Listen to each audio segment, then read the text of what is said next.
Hello everyone, this is Alberto Ferro, your host at Where is the Music podcast. As you're getting ready for a new musical investigation, preparing your ears and imagination for another journey in the world of music, I would like to remind you that Where is the Music podcast has no sponsor. It relies entirely on donations from listeners like yourself. You can find a link to my website, albertoferro.com, and to my Patreon account in the episode description. If you like what I do and would like me to continue doing it, I encourage you to become a supporter of the podcast, which publishes an episode every week.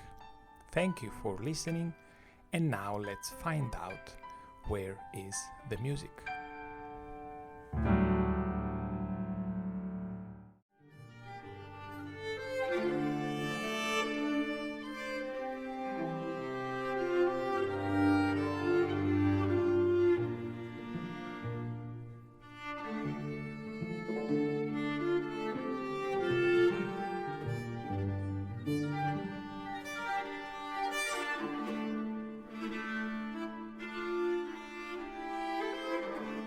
Does a song have its own life?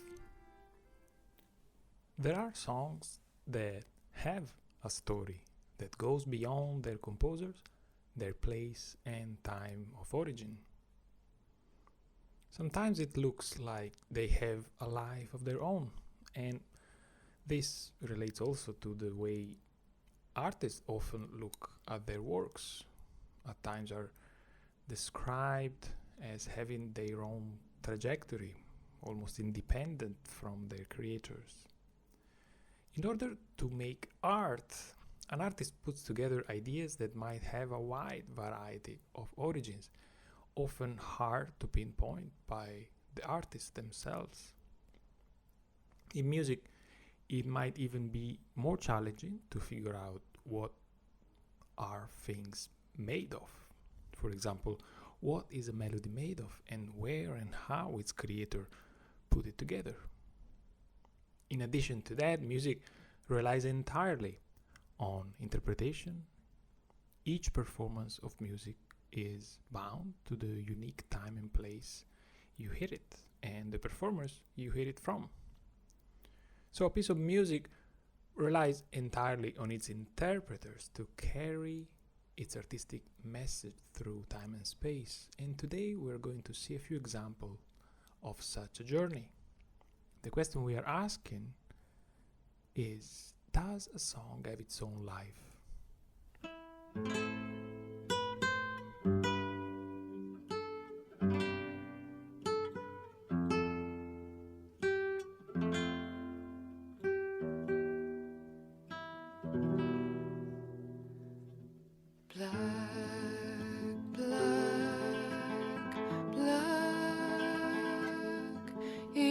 The color of my true love's hair. His lips are something wondrous fair, the purest eyes and the bravest hands. I love the ground whereon he stands. Black, black, black is the color of my true love's hair. I love my love, and well he knows. I love the ground whereon he goes, and if no more my love I'd see, my life would fade. This is a tune called Black is the Color, and you might be more or less familiar with it. There are a few versions of it out there, some by well-known artists. This fact that a tune takes different forms according to the style of its interpreter is not surprising. We enjoy very much when the lyrics or the melody of a song tell us things we didn't hear before thanks to a new interpreters, as if those meanings have always been in the song, but it took a sensible interpreter for these to emerge convincingly and beautifully. The following question, though, is natural to ask. What is the initial version, the so-called original? In the case of Black is the Color, the first recording dates 1941 in a collection of American folklore songs. That version had the lyrics by John Jacob Niles, who wrote them around 1920, so 20 years before the recording. These lyrics are the ones that are now mostly taken as the authentic ones. Evidence of it is that the hundreds of versions recorded after this one employ mostly these lyrics. And believe me, there are hundreds of versions. Now we understand something more. The song existed before the lyrics, but the lyrics allowed for the song to somehow settle in a more defined version. Nonetheless, the song Black is the Color had a life before that. It is, in fact, described as a traditional Appalachian tune from the mountain area in the United States that goes from Alabama up to the East Coast to New York until Maine. It is a traditional song, so we might think it was sung by people as part of their traditional heritage, although we might find it difficult to decide exactly what tradition that is. Some point to Native American, and my limited knowledge of Native American folk music tells me it is possible. The melodic contour and its harmony matches with the technique and style that I associate with Native American music folklore, something like this.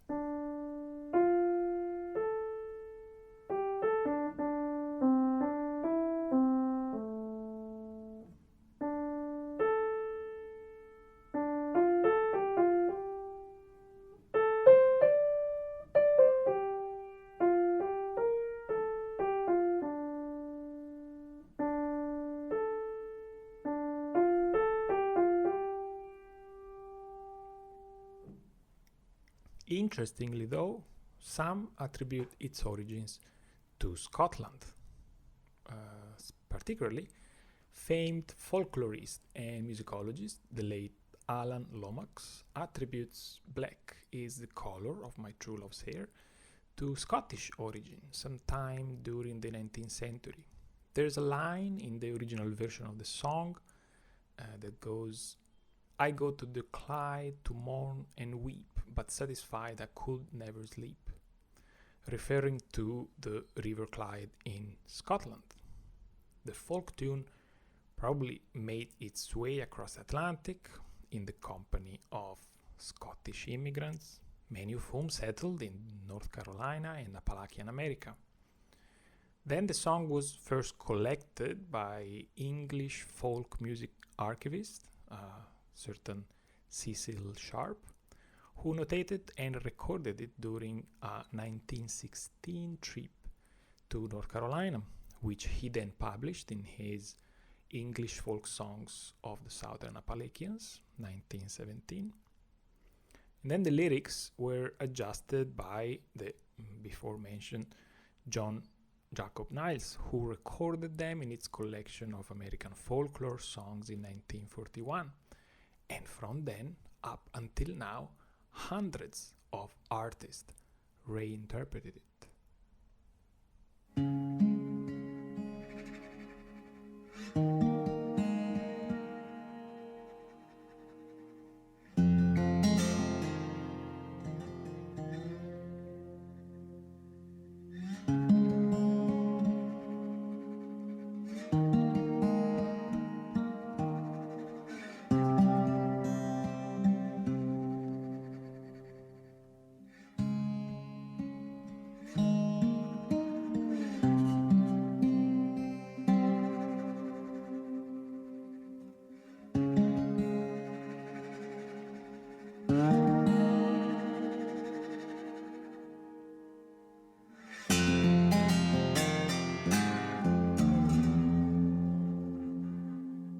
Black is the color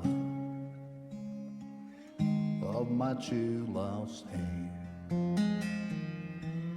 Her lips are like some roses fair. She has the sweetest smile and the gentlest hands, and I love the ground whereon she stands. I love my love, and well she knows. In this case, you can probably hear the influences of blues, country, and at the same time the relationship with Scotland and Celtic tradition.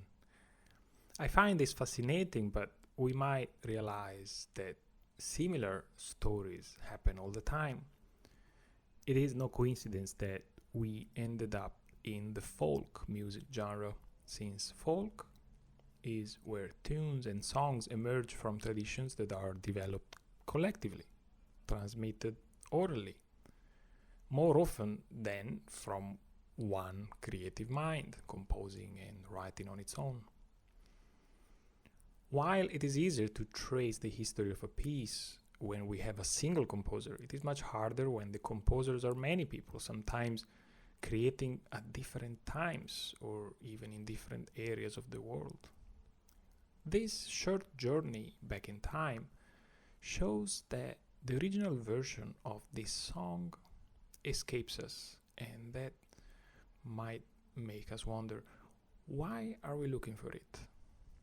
As an artist, I look for originals mainly for two reasons: because I value authenticity, and because I want to feel that my interpretation of a text, musical or otherwise, is independent of outside stranger influence.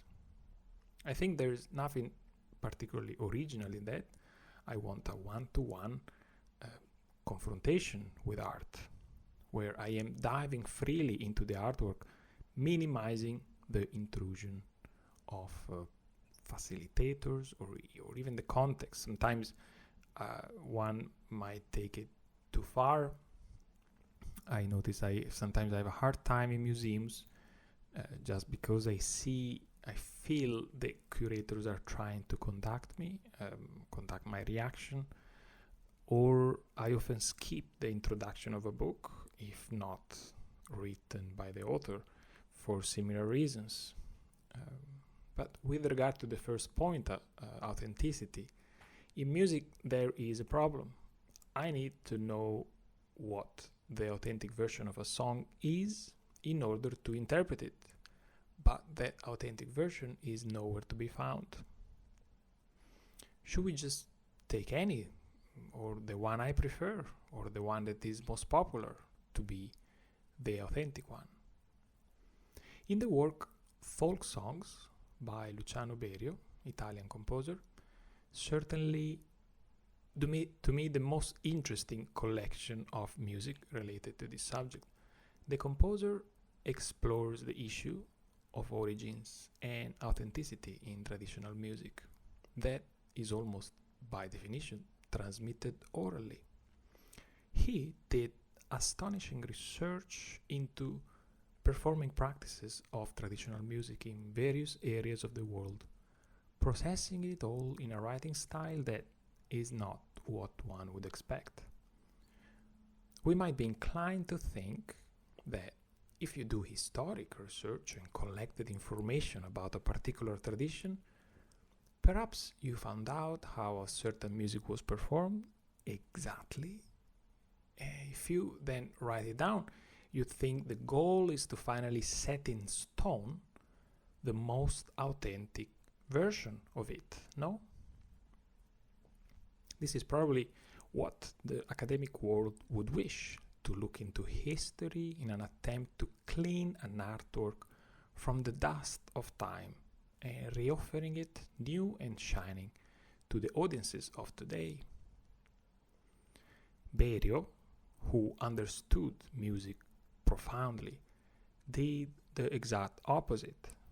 He chose folk songs from traditions that challenge this very idea of a unified, clear, single origin that are centuries old and complicated, mixed and with complex histories, and wrote a version of each song that incorporate that dust of time, enhancing it rather than washing it away, knowing fully well that that same dust, those inaccuracies of traditional performances, those many contrasting versions of the same tune, those lyrics that were perhaps clear once and are now unintelligible, all of this is the life of a song, the true authentic story that comes when we hear a tune.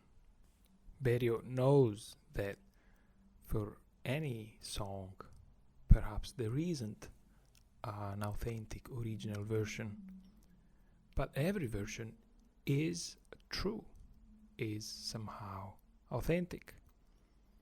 This is what he might be suggesting with his folk songs operation, and that might also hint at a way of thinking that we can extend to every piece of music.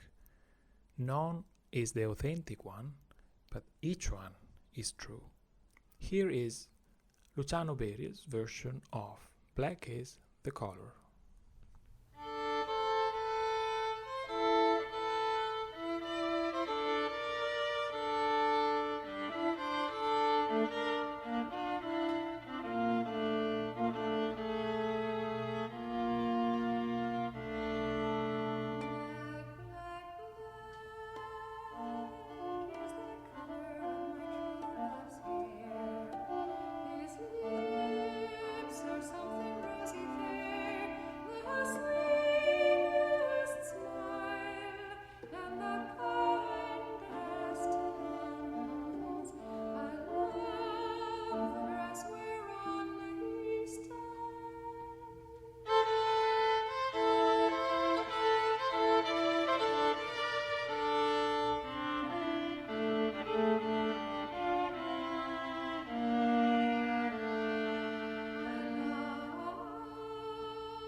So what tradition exactly Luciano Berio is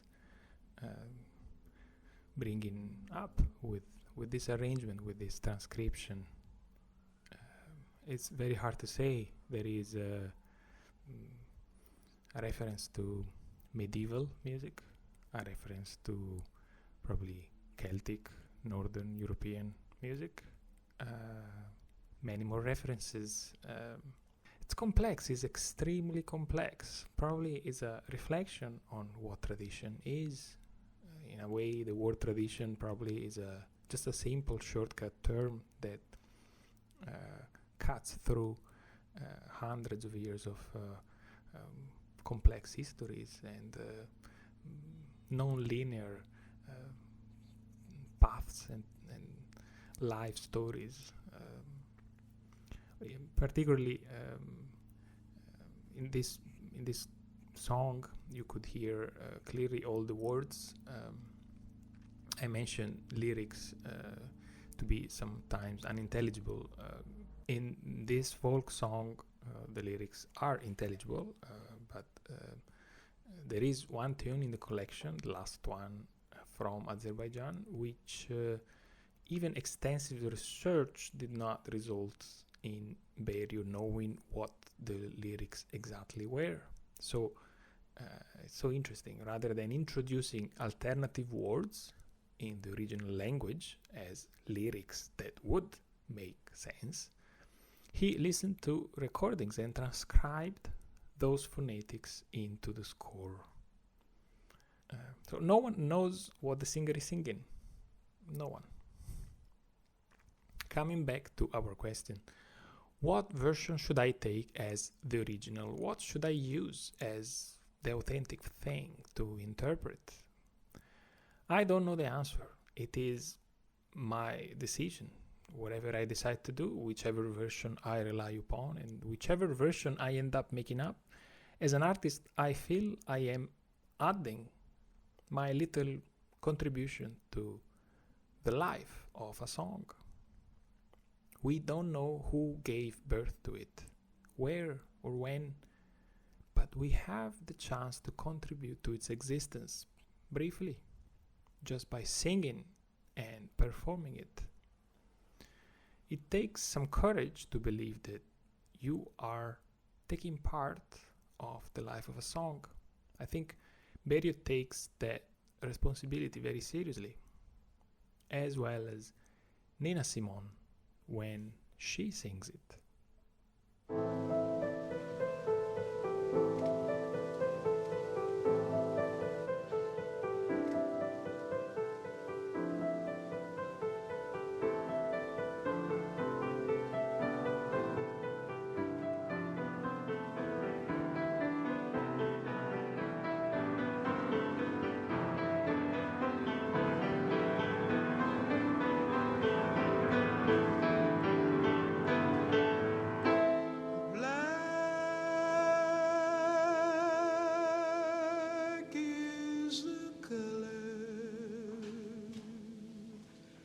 Of my true love's hair,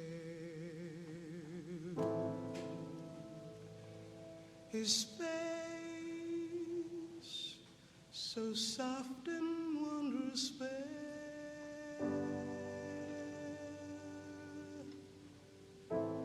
the purest eyes and the strongest hands. I love the ground on where he stands.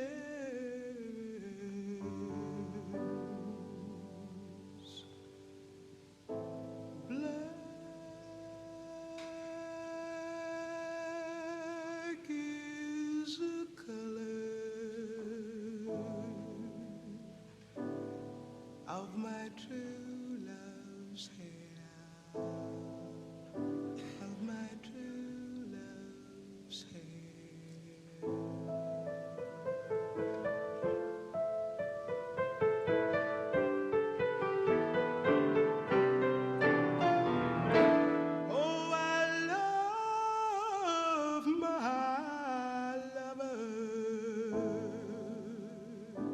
And well he knows, yes, I love the ground where he goes,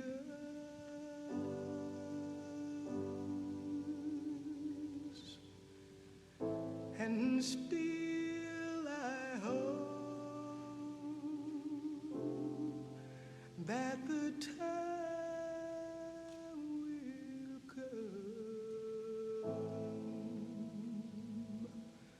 and he and I will be as one.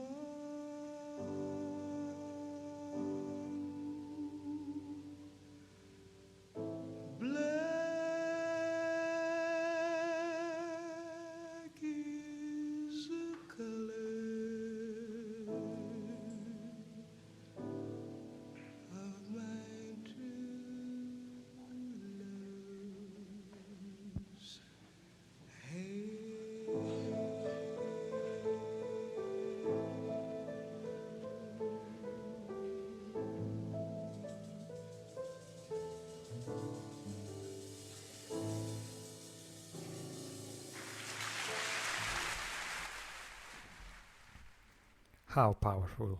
Didn't want to interrupt it.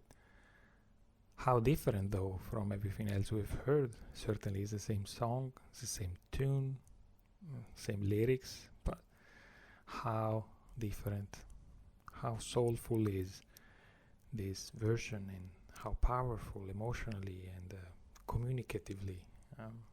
This was a live version from 1959, and there was I think also a studio version, but I prefer this one.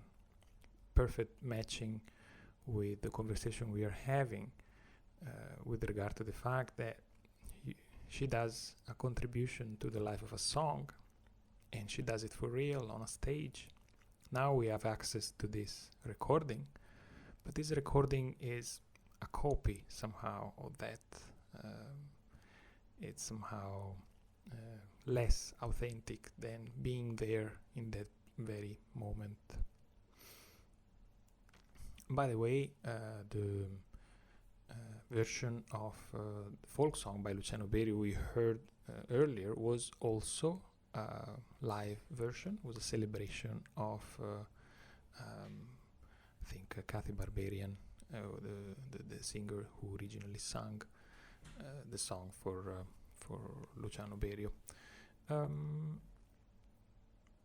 I will leave you with an instrumental version of Black is the Color as a way to hint at the fact that the soul of a song can be kept alive without its lyrics. This version is by the jazz artist Keith Downs, pianist and organist, who plays it on organ in the album Obsidian from 2018. You will agree that the organ itself as an instrument carries special layers of significance to the modern listeners. Its relationship to religious tradition, to choirs and spiritual gatherings, its long life in music history, much longer than the history of piano, does make sound everything more ancestral. Keith Downs here is interpreting the Berio score for organ solo.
fascinating. I found it quite inspiring, certainly a completely different world. We're not, generally speaking, as a culture, used anymore to the organ. So organ sounds a little bit from another world nowadays, and what an instrument, what a variety of nuances. I would be inclined to take such a version as maybe something as the final one, the final version, a clean, I would say modest, elegant, somber, lightened up from lyrics that did not pass the history authenticity test. I would be tempted to take this as the version to show in a museum of songs, if there was such a thing. But I will be a bit deluded, I suspect, because even this version is just a heartbeat in the life of a song. I hope this was an inspiring journey. Perhaps you have other tunes, other titles, other songs that you cherish, you keep close to your heart, that maybe their history goes way beyond your life, maybe way past in centuries, and who knows where and when those songs were created. So nevertheless, the fact that they retain something valuable to us today somehow makes me think of how timeless are certain messages, certain meanings, certain ideas. Same could be said probably about stories. Certain stories are universal, timeless. You can change the names of the characters, you can change the places and the details, but the story still is the same. And so I hope this journey inspired you. Thank you for listening to today's episode, and thank you to everyone who listened to my previous episode on Franz Liszt and his piano piece Au bord d'un source.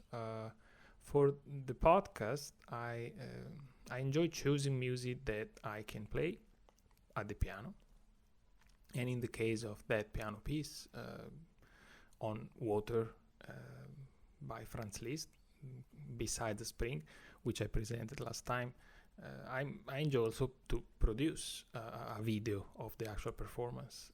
You can still watch it. It's on my YouTube account. And thank you again for being with me today. Until next time.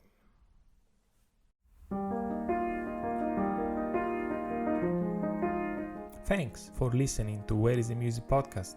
If you enjoyed this episode, look up for others. I made a few. I publish an episode every week roughly, investigating each time a different aspect of music. The music making, the music listening, the meaning of music, and its relevance in our lives. It is very helpful for me if you like, subscribe, follow on your favorite platform.